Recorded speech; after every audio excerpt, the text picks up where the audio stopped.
So let's take a look at this template, birthday and anniversary tracker. So let's go to the setup sheet here. Here we're going to define the different events. You can add more to this by going down here, dragging it down, or simply going into the last cell and pressing the tab key. So and then you can add in something new. So let's just do a test, new event. Alright, so now we have 4 of them. Let's go to the data input sheet. And here is the event type. Now we look in here and we see those 4 items, new event. Now let's go back to the setup sheet and let's just remove, right click, clear this. And by the way, this is a table, so you see this special toolbar up here, table tools.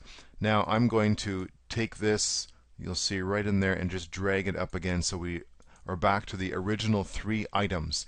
So at any time just extend it down or type something new, this will expand, and it's tied directly to our data validation over here. So now we're back to our 3 original items in the drop down list.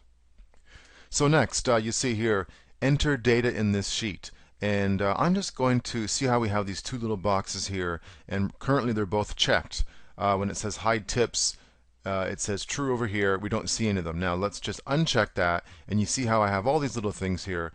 First of all, start here. So the very first thing we do, if this is all empty for you, if you want to highlight this whole thing, actually not the formulas, but you would just highlight from here down to there, right click, you'd clear it like this, and then you can add your own data. So when this is the first decision you'd make, and you would select something from here. What type of event is it? And we also see across the top, it sort of helps you realize that select using the list.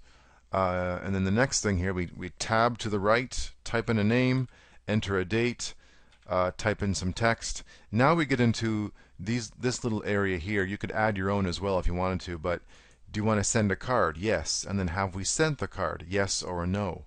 And then of course for buying a gift, the same kind of thing. So these 2 go together, and then of course over here these 2 go together. Now here in red I have it sort of highlighted in red. We have a formula to tell us how many days. Now January 4th, that was 2 days ago. Today is January the 6th. Also formula.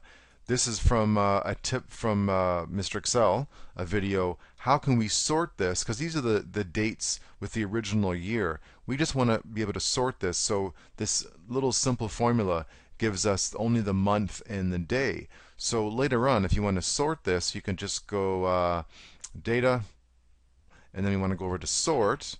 And let's just say we go like that. And now we see we've got the one that I just passed, January 4th. That's at the top, and it kind of goes down so you can see what's coming up. Sometimes there's no need for some fancy, complicated dashboard.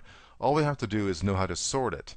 So let's just, I'm just going to press undo just to unsort that.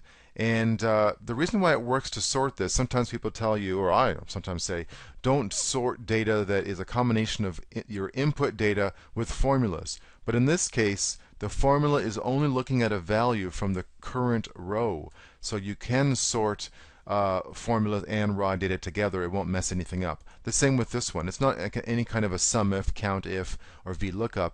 It's simply taking something from the current row. So that's totally fine. Now, another thing that you might find helpful is here I have turned off conditional formatting equals true. So if I check this, or uncheck it I should say, now we're seeing some things highlighted here. So we want to send a card to someone, but we haven't done it yet, so it's highlighted in red. And then here we have buy a gift, and we have not done yet. As soon as you click on yes, it's not highlighted anymore. Sort of like tells you what you have to do.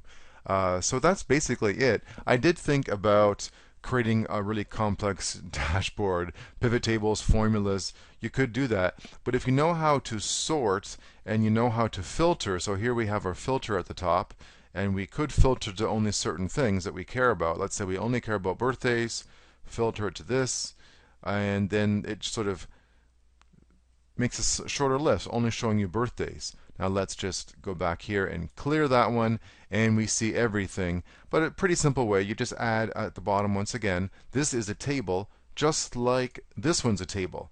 But here we have multiple columns. So you could just drag this down, the formulas will update automatically, or just type in below and it will update.